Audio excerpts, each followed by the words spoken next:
What's up everyone? Welcome back to the shop. Exciting day because I got a new tool. Well, a new to me tool, but a new tool. I bought a scroll saw and it's something I've wanted to do for a long time. I've seen this incredible scroll saw art and I just wanted to dive in, so I finally did it. So I found online a used Excalibur scroll saw. And Excalibur makes a really good scroll saw. It's really by General International. Great scroll saw, a lot of people use them.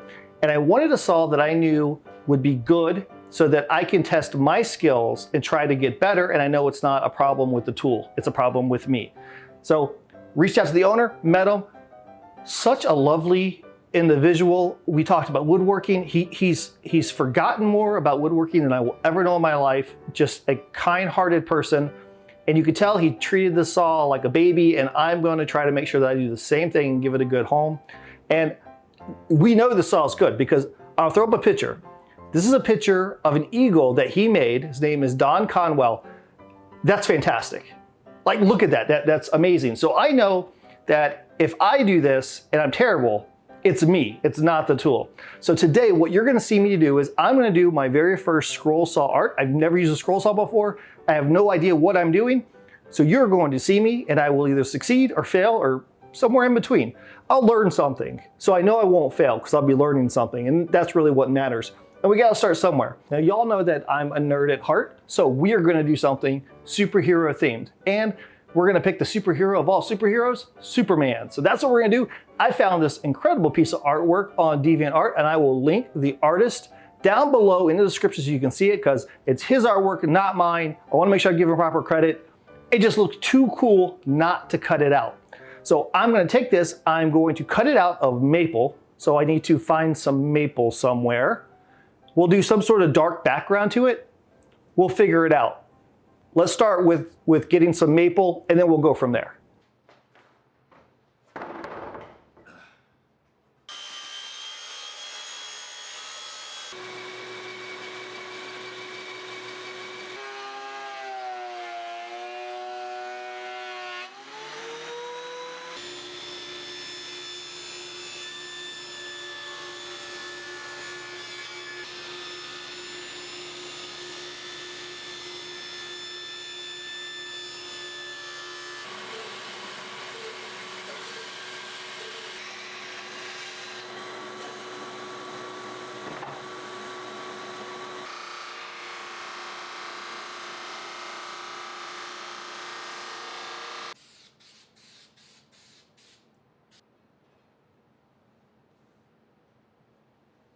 I got my artwork stuck onto my maple board, so now it's time to cut it out. I know this isn't the most complex picture, but I think there's gonna be a lot of challenge in this, especially for somebody like me who's a beginner. And that's because there's a lot of inside corners, tight corners around the barn, especially in the hair, the comet or the rocket ship right there. There's a couple spots there.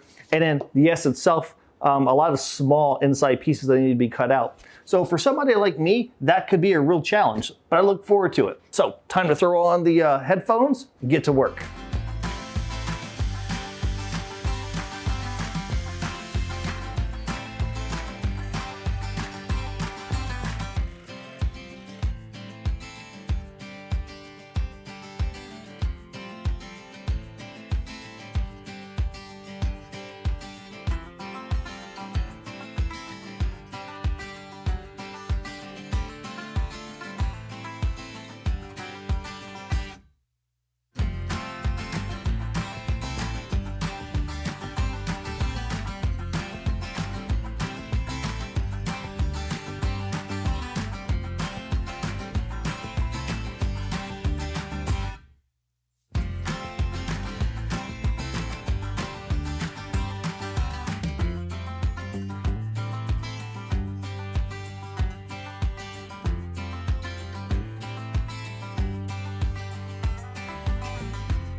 All right, I finished cutting out Superman, and there's still a lot that I need to learn.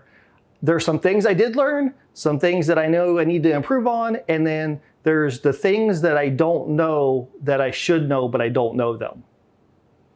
You know, especially when it comes to cutting out all these tight little corner areas, but I'll go over my lessons learned a little bit later. First, I want to make a frame for this. So Superman is maple. We've got the walnut for the background. So I think I need a walnut frame, just give it a little bit of pop there. So I'm going to take some walnut, make a quick frame for this, finish this project up, and then I'll come back and tell you my lessons learned as a first-time scroll sawer.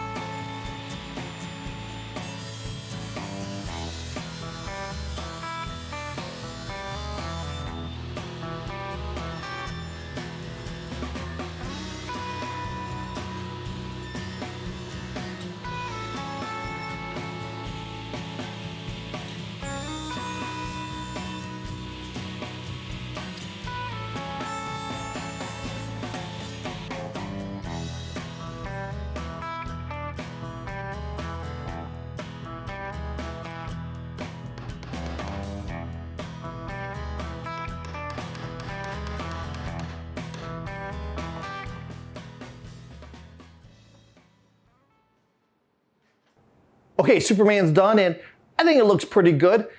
I made a lot of mistakes, but of course I made mistakes. This is the first time I've ever used a scroll saw, but yeah, I think it looks pretty good for a first-time project. I'm proud to hang it in the shop somewhere. So let's talk about some of those mistakes and what I learned from them. First thing, who knew there were so many blades? I had no idea there were that many blades available with scroll sawing. So when I started it, I started off with a number 5 blade.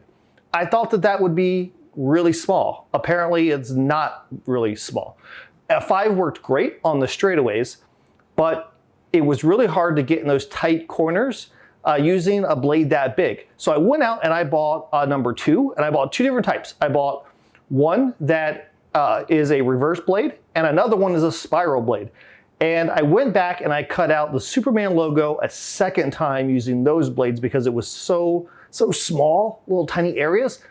And I found that those were fantastic at getting into the tiny corners, but not great at the straightaways. It was harder for me to make a long straight cut with it.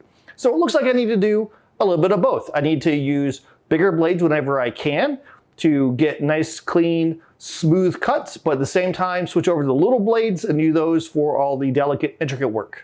Next lesson learned, my pilot holes were too big. I used the smallest drill bit I had, which is a 1/16 drill bit, and in some of the areas, it was just too big. It didn't matter what I cut out, you could see where the pilot hole was. So I went out today and bought a bunch of tiny drill bits. So I'm gonna use those from now on. Hopefully that will help hide my pilot holes, and then you won't see that whenever I'm cutting these things out.